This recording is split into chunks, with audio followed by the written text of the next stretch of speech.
Welcome to the LivBtr podcast. I'm Erica Spiegelman, addiction and wellness specialist and author, and along with me, I have my co-host, Jay Siano, a New York-based serial entrepreneur, business scaling expert, and wellness aficionado. We are here to inspire, encourage growth, and most importantly, to live better. For over 20 years, leadership legend and personal mastery path blazer Robin Sharma has mentored billionaires, business titans, professional sports superstars, and entertainment royalty via a revolutionary methodology that led him to accomplish rare air results. Now, in this groundbreaking book, Sharma makes his transformational system available to anyone who's ready for undefeatable positivity, monumental productivity, and deep spiritual freedom. He lives a life of helping others and helps people live better. Thank you, Robin, for being with us today. We're so honored to have you. Great to be with you, Erica and Jay. Yeah. Robin, so I wanted to dive in. I mean, I tagged you on Instagram after completing the Everyday Hero Manifesto, which was my favorite book that I've read in some time. And I read 5 a.m. Club. I have 2 of your books behind me here. I couldn't find my 5 a.m. Club copy, so I apologize for that. But the fact that you actually DM'd me to thank me for tagging you and you know, putting the good vibes out in the universe is very telling that you're not just preaching, you're actually practicing here. So is that something you do frequently? Well, you know, Jay, thanks for saying that. I don't always get it right, but I'm deeply respectful of the people who read my books. I do my best to be an instrument of service and to bring value to people. And I think if someone has, you know, spends the time to mention one of my books or to share a comment on an experience they've had from reading one of my books, then I think it's just good manners to say thank you. And yeah, I think it's just an act of respect.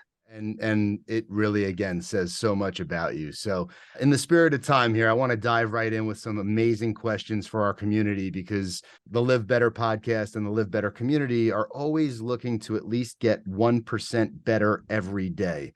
And a lot of your work is about mastery, self-mastery, and the things that you talk about in 5 a.m. Club and also Everyday Hero Manifesto. But I'm curious how important self-love is in your opinion. Well, I don't think you're ever going to rise any higher than the way you see yourself. I believe that your daily behavior is a reflection of your deepest beliefs. And I believe that your income and your impact always follows your self-identity. And so we live in an interesting world where a lot of us have fallen into the seduction of thinking that the doorway to success opens outward. And if we get more FFA, fame, fortune, and applause, we're going to feel better. But I think the doorway to success swings inward. And rather than focus on fame, fortune, and applause, the real goal is focus on JPF, joy, peace, and freedom. And when we find that joy, peace, and freedom by caring for ourselves better, installing better personal growth habits, and building what you call self-love, then we go out in the world and we're a reflection of that self-love. And people might roll their eyes and say, well, why would self-love be important to outer success? Well, when you love yourself, you respect other people. When you love yourself, you do work that lifts people's lives. When you love yourself, you build a startup that brings great value to the marketplace because you really care about other people. And those kinds of things build worldly success. Yeah, that's been my own personal experience. You know, my wife and I both lost our mothers at a young age, and I dove into alcohol. I dove into becoming a workaholic to kind of run from the pain. And for me, later in life with my own children and just waking up almost, and honestly, through your books, they were very, very helpful for me. And I'm curious, we all know that everybody's unique, right? We all have different fingerprints, so on and so forth. But is everybody special? Like, I feel like as a result of my tragedy and loss, I have pushed myself to limits that a lot of folks won't necessarily go to. First of all, I mean, it's very honest what you're sharing. I think the world has been built by wounded people. Wow. If you look at any world builder, I mean, I've mentored billionaires, NBA players, movement makers. Every single one of them, to a person, had some kind of trauma that was actually the fuel for their mastery. Mm-hmm. And I think actually the very nature of the human condition is a wounded condition. So I think, yes, every one of us is special. People who have experienced challenging times, often that drives them to outperform their peers. But when I meet people, everyone is special. I think there are no extra people on the planet. And I think, it's interesting on podcasts, sometimes billionaires get introduced like, oh, we have a very special guest because they're a billionaire. And that, I think, is a statement of the judgment of the world we live in right now. What I'm trying to say, probably not very elegantly, but why is a billionaire more special than a teacher or a ski instructor or a barista or a gardener? I think that's just the philosophy of the world right now. Every single one of us is special. Absolutely. And everybody has the power to change, and everybody has the power to take back their lives at any point too, which is what, this is what I do for a living. Robin, I wanted to ask you, in the Everyday Hero Manifesto, the 4 interior empires of mindset, heart set, health set, and soul set. For the people that are not familiar with your work or haven't read the book, can you tell us just a little bit about it? Because when I read those words, it did strike me in my heart. And it was, I love it. Well, Erica, thanks for bringing that up. To give a bit of context, the Everyday Hero Manifesto is essentially some of my best methodology that I've shared with these super performers, titans of industry, peak entrepreneurs, top athletes, to help them increase the way that they do what they do. So we've all heard the messaging of mindset is everything. And with all due respect to people evangelizing that message, I don't think that mindset is everything, because our mindset is our psychology. And of course, having a optimized psychology is important for elite performance, top productivity, and living a great life. But that's only 25% of the personal mastery equation. As human beings, we're more than our psychology. We also have an emotional life. So that's the second interior empire that I've called heart set, right? Yeah. So that's our emotional life. But there's also a third interior empire, which is our health set, which is our physicality. And then there's our fourth interior empire, which is our spirituality. And I've called that soul set. So what I suggest in the Everyday Hero Manifesto is work on your mindset, which is your psychology, but also work on your emotional life. Because if you're going through life with trauma, anger, sadness, that's going to affect your performance. Work on your health set, your physicality, as well as your spirituality, which is your soul set. Yeah, it's kind of like self-care, that the physical, mental, emotional, and spiritual, which we talk about a lot in my industry. I'm in the recovery industry. I'm just curious, Robin, for your own life, day to day, what do you do to tap into those 4 layers of your life? Can you share with us just anything quick that you kind of do? For sure. So let's go to mindset. Meditation is incredibly powerful. I call it MVP. Meditation, visualization, and then prayer. Very, very powerful. Great for the mindset. Yeah. For health set, journaling is so powerful. If you're suffering, you can release the pain through writing.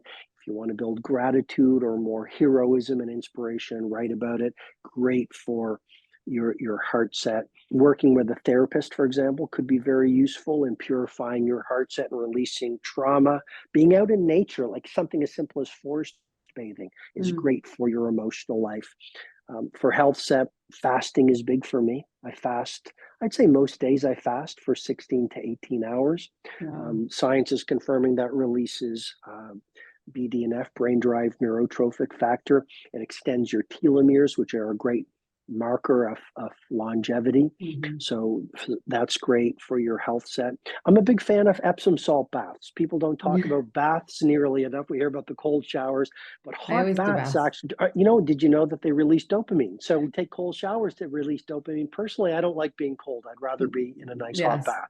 And then for some tactics that I use for soul set, and I know you speak to a lot of entrepreneurs in your podcast, spirituality is incredibly important to making a mark in your marketplace, because your spirituality really has less to do with your religion, and it has much more to do with giving your life over to a cause that's larger than yourself.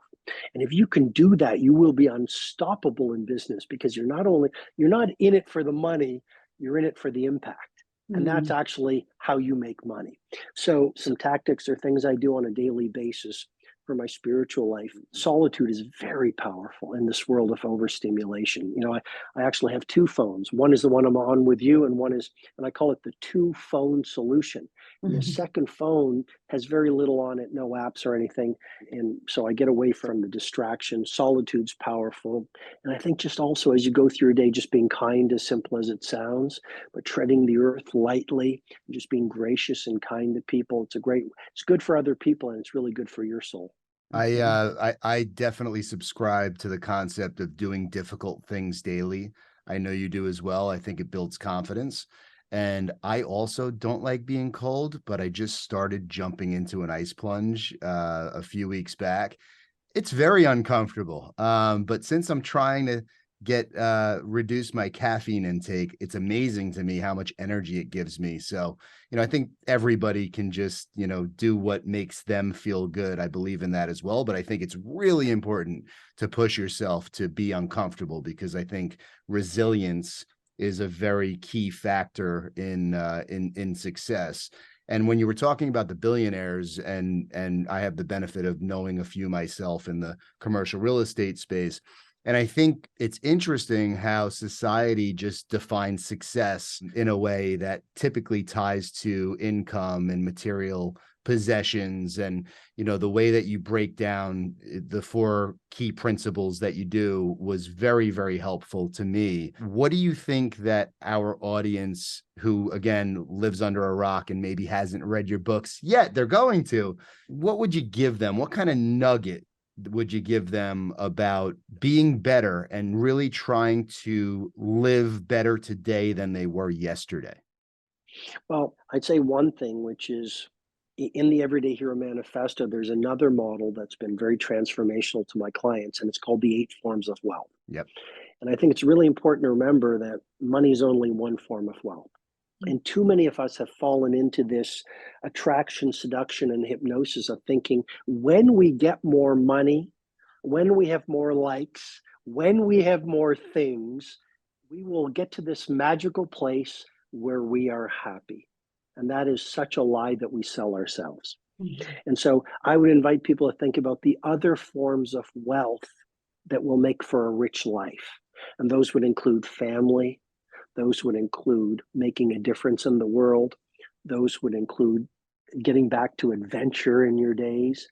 And those would include even the wealth of developing yourself, because we're born into this incredible promise.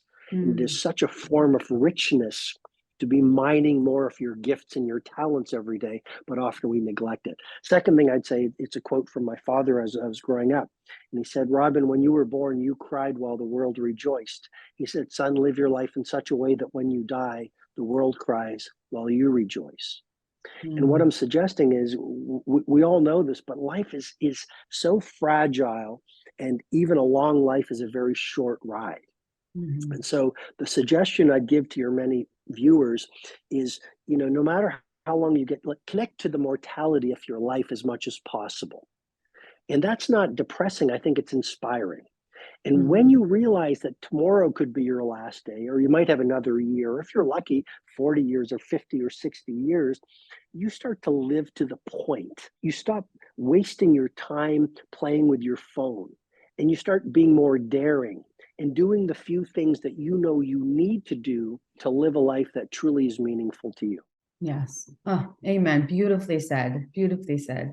Thank you. And all of our listeners are going to get so much out of this little conversation. We're so grateful to have you with us today. And gratitude for me is something that always keeps me present. So we really appreciate you.